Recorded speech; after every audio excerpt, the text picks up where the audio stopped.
Hey man, let's talk a little bit about the booze, because during my time, and I want to talk about whatever you're comfortable talking about, and anytime you don't want to say anything, just let me know. I like it when you just call in the ring, Steve. We're calling the ring, man. I mean, okay, so going up and down the road, guys do what they do.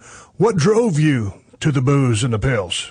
Was it the loneliness? Was it because everybody else was doing it? What was it? Were you lonely? No, well, I mean, later, yeah.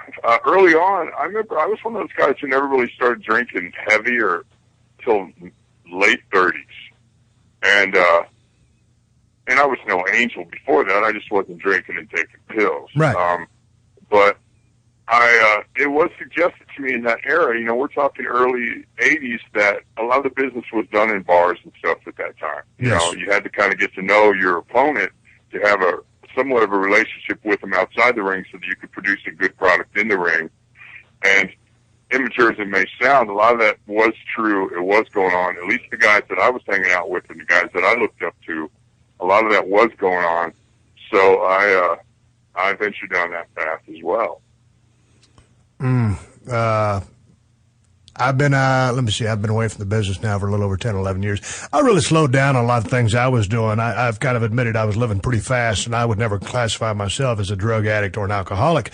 That being said, I was the guy, there's always kind of different cliques or whatever in the dressing room, whether it's drinkers, the pill guys, this guy, that guy. I was in the drinking crowd. What was your drink of choice? Was it beer? Was it whiskey, vodka?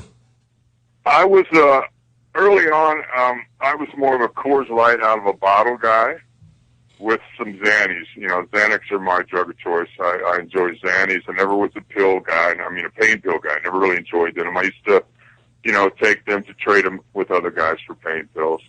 I like the beer, occasional shot of Jack Daniels. More than one, but if I'm going to drink whiskey, it's Jack Daniels.